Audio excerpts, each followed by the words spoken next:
여러분 안녕하십니까. 문명과 야만이라고 하는 그릇된 이분법은 어떤 역사적 배경 아래서 형성되어 왔고 이것이 어떤 역사적 경로를 통해서 유통되고 있으며 또 현재까지 이것이 왜곡되어서 이렇게 정착되었는지를 한번 살펴볼 필요가 있습니다. 저는 이 복잡한 문제를 갖다가 아주 간략하게나마 몇 가지 사례를 통해서 소개하는 쪽으로 제 강의를 갖다가 한번 시작해 보겠습니다. 바바리안, 그리스는 페니키아로부터 알파벳을 차용합니다. 그리고 그리스인들은 모음을 첨가해서 사용하기 시작했습니다. 그리스인들은 자기 밖의 사람들, 예를 들면 이집트, 페니키아, 페르시아 등등 사람들이 말하는 것을 갖다가 의미 없이 짓거리는 소리로 여겼습니다.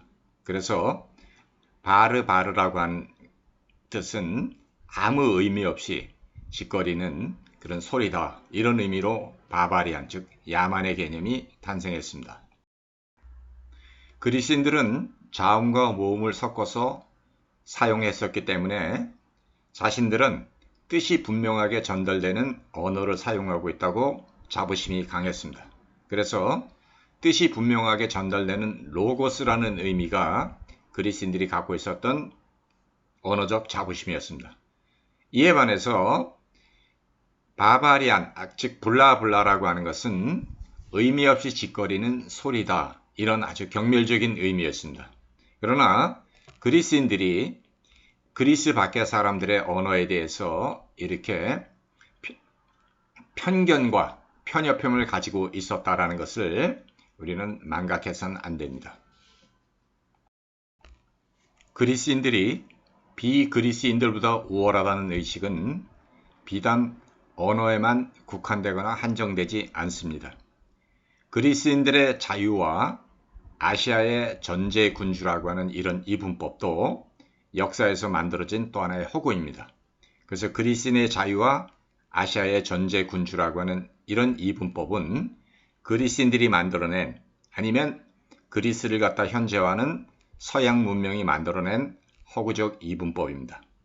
그리고 이 그릇된 이분법이 고착되어서 유럽 우월주의라고 하는 그릇된 편견이 만들어지고 재생되고 전파되었습니다. 우리는 이 편견의 그릇된 계보학을 파헤쳐 봄으로써 역사적 삶들을 제대로 이해하고 정착시켜야 할 필요성을 느낍니다. 하나의 언어가 사라지면 그 언어를 사용하는 삶들이 소멸합니다. 현재 지구상에는 6,600개 정도로 추산되는 언어 사용들이 있다고 합니다. 다른 언어들은 있지만 틀린 언어는 없습니다. 언어는 언어를 사용하는 자들의 실천적인 문맥을 통해 이해됩니다. 그래서 그리스어하고 독일어가 철학하는 데 가장 적합한 언어라고 주장하는 학자가 있는데 사실 이런 주장은 언어에 대한 몰리에를 반영합니다. 우리가 그리스인들이 저지른 언어 쇼비니즘까지 책임질 필요는 없습니다. 로마는 게르만에 대해서 바르바루스라고 칭하면서 경멸적으로 이 용어를 사용했습니다. 게르만이라는 용어가 어떤 과정을 통해서 형성되었는지에 대해서는 아직까지도 역사적으로 정확하게 밝혀진 것은 없습니다. 하지만 로마 제국은 게르만인들이 학습 능력이 있다는 것을 정당하게 평가할 수 없었습니다. 그렇기 때문에 로마는 결국 게르만에 의해서 이제 서로마가 이렇게 멸망당하게 됩니다. 로마가 로마 밖의 어떤 문명에 대해서 항상 경멸적으로 얘기했던 이 바르바로스라고 하는 것, 이것은 다른 문화, 즉 게르만 문화에 대한 로마의 편협한 시각과 몰리에를 드러내고 있습니다. 중국은 황하강과 장강 사이를 중원 내지는 화허 문명으로 규정합니다.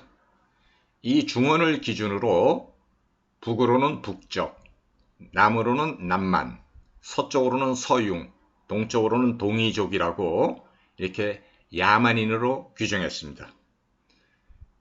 다른 삶들을 야만으로 규정하면서 중국인들이 자신들의 우월한 정체성을 문명으로 규정하는 이런 그릇된 이분법이 결국은 중국에게 부메랑으로 되돌아왔다라는 것, 우리는 이것을 반드시 기억해야 합니다.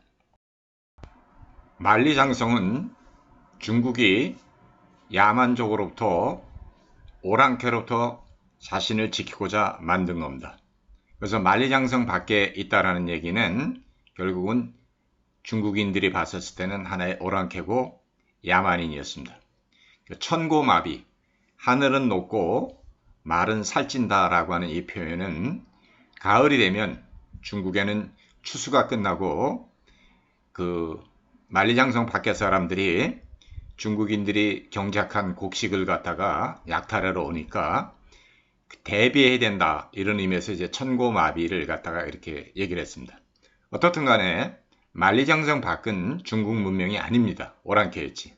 근데 지금 만리장성 밖에 고구려가 있었는데 그 고구려가 만약에 중국 것이다 이렇게 되면 중국은 앞뒤가 맞지 않는, 즉 자기 모순적인 지금 발언을 하고 있는 겁니다. 이것이 현재의 필요에서 만들어진 중국의 동북공정의 실체입니다. 우리는 이런 중국인들의 자가당착적인 이런 역사를 비판하지 않을 수 없습니다. 대영제국은 1830년대부터 1905년까지를 해가 지지 않는 영광스러운 시대로 자신들의 시대를 규정합니다. 유럽이 산업혁명을 통해서 우월한 경제력과 군사력을 바탕으로 아프리카, 아시아, 남아메리카를 식민지화할 수 있었습니다. 유럽의 세계 지배는 막을 내렸지만 유럽의 우월주의는 결코 사라지지 않았습니다. 만들어진 전통이 하나의 영향사를 통해서 살아있는 현재를 구속하고 왜곡하는 것을 더 이상 방치해서는 안 됩니다. 그래서 우리는 유럽 우월주의의 역사적 편견이 어떻게 해서 형성됐고 그것이 어떻게 지금 세계에서 하나의 트렌드로 자리 잡고 있는지를 면밀하게 추적해서 분석하고 그것의 참된 모습과 그것의 그릇된 모습을 갖다가 정당하게 평가하려고 하는 그런 비판적 시도 내지는 대화를 계속해 보아야 됩니다. 식민 지배의 헤게모니가 식민지 국가들을 계몽시켰다는 것으로 변질되고 미화되어서는 안 됩니다. 이것은 유럽이 유럽 밖의 사람들을 갖다가 식민지화할 때 스스로를 방어하는 하나의 방어 메커니즘입니다. 스스로를 계몽되었다고 자부한 유럽이 두 번의 세계 전쟁을 통해서 보여주었던 야만적 폭력성이 결코 간과되어서는 안 됩니다.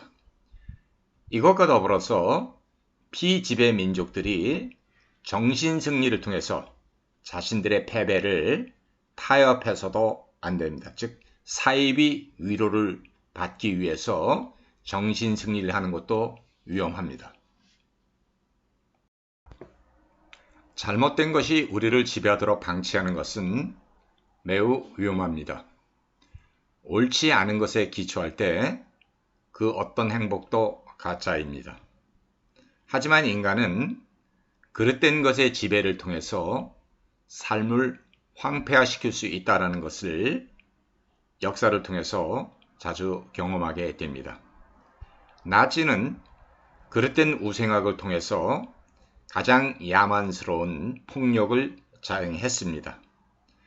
잘못된 것을 바로잡음으로써 스스로를 계몽된 삶으로 완성할 것인지 아니면 그릇된 것의 지배를 통해 삶을 황폐화시킬 것인지에 대해서 우리는 끊임없이 묻고 대답하고 질문하지 않으면 안 됩니다. 그리고 여기에 대해서 올바른 결단을 내려야 합니다. 그래서 그릇된 것과 싸우는 것, 그것은 올바른 삶을 실현하기 위한 하나의 예비적인 길입니다. 자, 이상 저의 짤막한 견해를 갖다가 마치도록 하겠습니다.